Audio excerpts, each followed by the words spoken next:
tell me a bit about yourself and what got you interested in fantasy and role-playing games. Sure. So I'm Matt.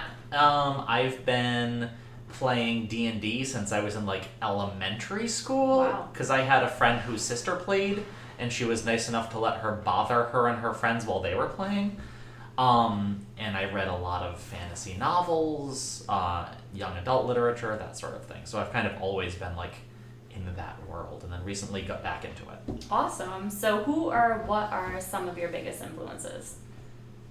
So I'm a big fan of like learn the rules to break the rules kind of thing. So like reading, growing up, K.A. Applegate and R.A. Salvatore and a lot Ursula Le Guin, like a lot of those big name writers kind of shows you the rules of things. But then now, like, especially as an adult, reading like a lot of post-colonial literature and literature from all different cultures, and trying to bring that and like what can that influence have on a fantasy world is kind of what I'm really interested in now. All right, awesome. So how long have you been playing D&D, and what is your favorite thing about it?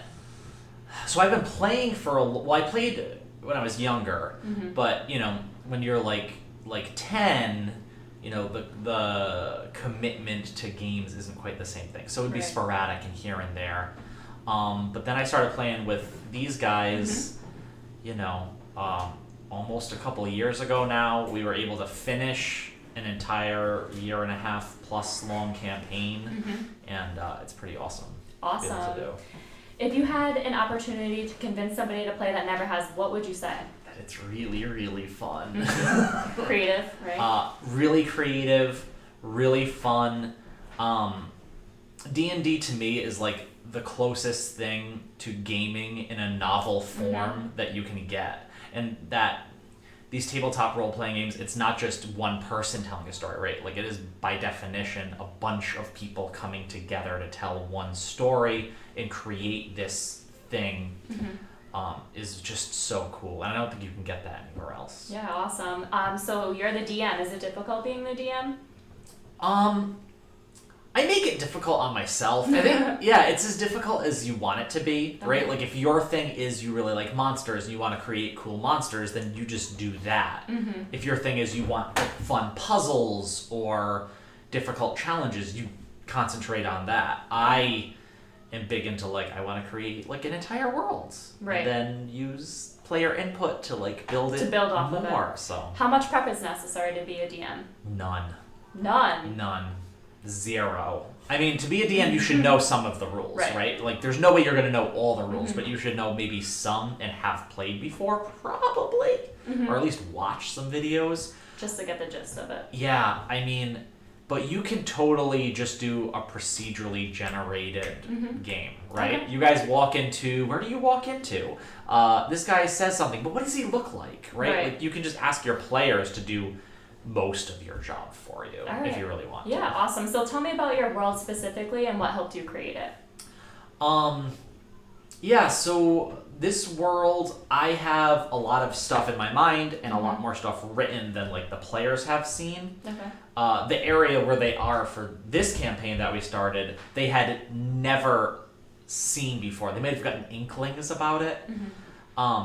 But it's just certain themes, certain ideas, certain things that are in other D&D worlds, but then I try to put a spin on it and twist it and, throw some other challenges in at the mix. them. All right, awesome.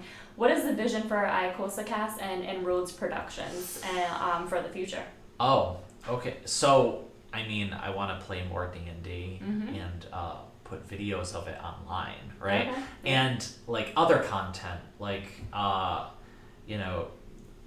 to create characters, how to build worlds, right? I know there's a lot of that stuff there, but kind of the base of it, where it's going. Yeah, the internet's pretty saturated with it right now, right? But like putting up videos but this part isn't being talked about, right? But a lot of the videos up there is talking about fantasy as escapism, and it is that, right? But it's also a chance to like delve into some certain themes that might be difficult, certain ideas that might not be touched on as much, and then do interesting things with it. and come at it from a certain way, right? Like we can't solve all of the problems in our real world, but we can work on possible ways of solving them in like a fantasy world in a game. All right, awesome. Sounds good. So is it expensive to be a DM, and what materials do you usually need?